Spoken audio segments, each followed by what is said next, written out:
السلام علیکم۔ اچھا، کچھ دوست جو اس بارے میں پریشان ہیں کہ فیصلہ کیوں نہیں ہو رہا ہے، اور اگر فرض جرم عائد ہو گئی تو پھر ٹائم کیوں لگ رہا ہے، تو میں آپ لوگوں کو کچھ باتیں بتانا چاہتا ہوں جو کہ تلخ ضرور ہے لیکن حقیقت پر مبنی ہے۔ آپ لوگوں نے دیکھا ہوگا کہ سیف الرحمان نے جب لوٹ مار ختم کیا اور وہ اداروں کو گرفت میں آ گیا، تو اداروں میں جو لوگ آتے ہیں ان کی ڈیوٹی 8 بجے ہوتی تھی یا 7 بجے ہوتی تھی، وہ تقریباً 10-11 بجے پہنچ جاتے تھے۔ لیکن سیف الرحمان نے جن لوگوں کو مقرر کیا تھا وہ پورا رات جاگتے تھے اور لوگوں کو مس گائڈ کرتے تھے کہ آپ نے اداروں کے پاس نہیں جانا ہے، آپ نے کمپلینٹ نہیں کرنا ہے، آپ نے عدالت کا دروازہ نہیں کٹکھٹانا ہے، اور آپ نے سیف الرحمان کے حق میں اسٹامپ پیپر لکھنے ہیں۔ تو جو یعنی نوسر باز تھا، اس کی ٹیم بہت زیادہ ایکٹیو تھی اسٹیٹ کی ٹیم سے۔ تو اسٹیٹ کے لیے مشکلات کیوں پیدا ہو رہی ہے اور اسٹیٹ فیصلہ کیوں نہیں کر پا رہا؟ کیونکہ نوسر باز کی جو ٹیم ہے ان کو اس نے بتایا ہوا تھا کہ پھر آگے جا کے ہم دوبارہ لوٹ مار کریں گے اور آپ لوگوں کو پوزیشنیں دی جائے گی،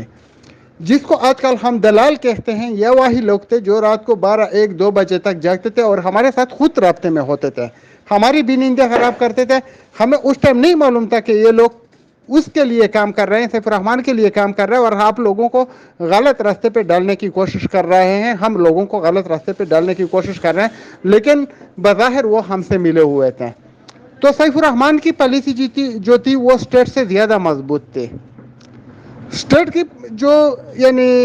انوائرمنٹ ہے اور جو ادارے ہیں وہ کام نہیں کر رہے تھے اور نہ اب کر رہے ہیں۔ اگر دیکھا جائے تو اسٹیٹ کو چاہیے کہ ایک مضبوط پالیسی بنا کے، اور ان لوگوں کو جیسے کہ ابھی کیشوارت یا کوئی اور بھی کمپنی، جتنی بھی کمپنیاں ہیں، چاہے 100 ہے، 50 ہے، 1500 ہے، 1000 ہے،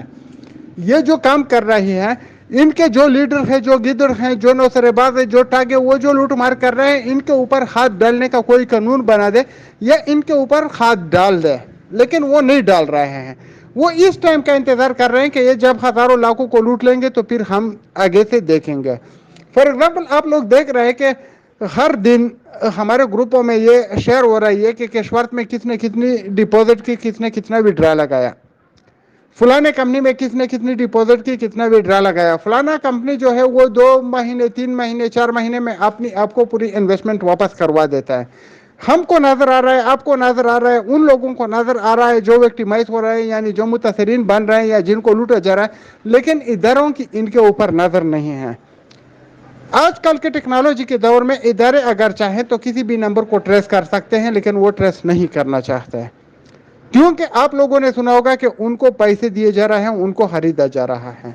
تو یہ ہماری سب سے بڑی بدقسمتی ہے۔ ڈالر 300 کو کراس کر چکا ہے، لیکن یہ لوگ جو لوٹ مار کر رہے ہیں ان کے پاس وافر مقدار میں ڈالر موجود ہیں اور یہ پاکستانیوں کو لوٹ رہے ہیں۔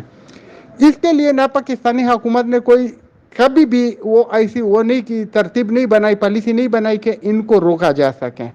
کیونکہ جب آپ پہلے سٹیج میں لوگوں کو روکتے ہیں نا، فار ایگزامپل اب میں آپ کو بتا رہا ہوں کہ ہر ایک ضلع میں 10-15 آدمی کو اپنی سارے عبرت بنائے، ان کو جیلے میں ڈالے، ان کو سزائیں دے دے کہ آپ نوسر باز ہے، آپ ٹاگے اور آپ علی بابا اور 40 چوروں کے گروہ کا حصہ ہے، تو یقین مانیے کہ کوئی نہیں کرے گا۔ اگر کوئی بیٹا کسی کا ایسے ہی موبائل یا لیپ ٹاپ پہ لگا ہوگا تو ان کو ماں باپ بولیں گے کہ کہیں آپ ویب سائٹ میں لوگوں کو تو نہیں لوٹ رہے ہیں، لیکن نہیں، ہمارے ادارے لسی پی کے سو رہے ہیں اور نوسر باز پالیسیاں بنا کے رات بھر جاگ کے، دن بھر جاگ کے لوگوں کو اپنی جمع پونجیوں سے محروم کر رہے ہیں۔ تو ہمیں بھی ہوش کے ناخن لینے چاہیے، ہمیں بھی جاگنا چاہیے، ہمیں بھی سوچنا چاہیے، لیکن ہم سے زیادہ یعنی ہمارا کیا کام ہے، ہم تو اللہ کی رضا کے لیے لوگوں کو بتا رہے ہیں کہ جتنے بھی ویب سائٹ ہیں سب چور ہیں، لیکن ادارے کیا کر رہے ہیں، اداروں کو بھی کچھ کرنا چاہیے جو کہ نہیں کر رہے ہیں۔ تو اگر ادارے اپنا کام صحیح سے شروع کرے تو یقین مانیے کہ یہ لوٹ مار بند ہو جائے گی، اور یہ جو ہر روز نئے کمپنیاں بھاگ جاتی ہیں لوگوں کو لوٹ رہے ہیں، یہ سلسلہ بند ہو جائے گا۔ لیکن کچھ لوگوں کو سزائیں دینے کی ضرورت ہے جو کہ نہیں ہو رہا۔ تو میں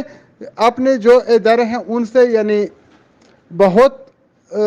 دردمندانہ اپیل کرتا ہوں، یعنی لوگوں کے درد کو دیکھ کے جو لوگ مجھے فون پہ رابطہ کر رہے ہیں مجھ سے، اور جو لوگ پوچھ رہے ہیں کہ پیسے کب ملیں گے، ان کی درد کو ان کے سامنے رکھ کے میں بتانا چاہتا ہوں، ان لوگوں کی درد کو ان کے سامنے رکھنا چاہتا ہوں جن کو مارا گیا، جن کو قتل کیا گیا یا جن کی طلاقیں ہو گئے، کہ اللہ کے لیے آپ لوگ کام شروع کریں، ان کے حقوق واپس دلوائے، سیف الرحمان کو جیل میں ڈالے یا کچھ بھی کرے، اور یہ جو جتنے بھی آگے سے کمپنیاں لوٹ مار کر رہی ہے ان کو پکڑ لائے۔ آپ لوگ یوٹیوب پہ دیکھ سکتے ہیں، آپ لوگ کسی بھی واٹس ایپ گروپ میں آپ دیکھ سکتے ہیں، آپ لوگ فیس بک پہ ان کو ٹریس کر سکتے ہیں، لیکن نہیں کر سکتے۔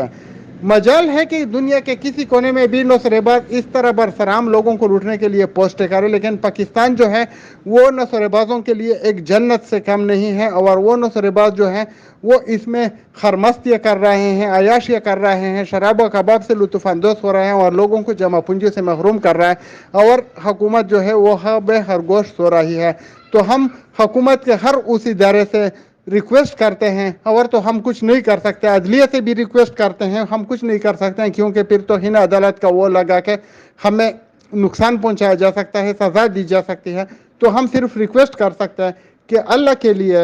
ان مخلوق خدا کا کچھ خوف کرو، کچھ خوف کر کے خیال رکھو، اللہ کا خوف کرو، اللہ سے ڈرو، اللہ کو آپ لوگوں نے جواب دینا ہے۔ آپ لوگ تنخواہ اس چیز کی لیتے ہیں کہ ان لوگوں کو آپ نے انصاف دینا ہے، ان کی حقوق کی حفاظت کرنی ہے، اور ان سے دھوکہ کرنے والوں کو، ان کے ساتھ ظلم کرنے والوں کو آپ نے سزائیں دینی ہے۔ تو عدالتوں کو بھی میں ریکویسٹ کرتا ہوں کہ برائے مہربانی ایکشن میں آ جائیے، ان لوگوں کو سزائیں دے، ان لوگوں کو اپنے انجام تک پہنچائے۔ اداروں کو بھی میں ریکویسٹ کر سکتا ہوں کہ آپ لوگ کچھ نہ کچھ کیجیے گا، اور آپ لوگوں کو بھی ریکویسٹ کرتا ہوں جو ہم نارمل ہیں، میں آپ یعنی جتنے بھی لوگ ہیں، ہمیں ایک کمپین چلانی چاہیے اور لوگوں کو بتانا چاہیے کہ یہ لٹیرے ہیں، نوسرے باز ہے، ان سے خود بھی بچو اور دوسروں کو بھی بچانے کی کوشش کرنی چاہیے۔ بہت شکریہ۔ کچھ اثر تو نہیں ہوتا، لیکن ہم اپنی کوشش کرتے رہتے ہیں کہ شاید کوئی جاگ جائے۔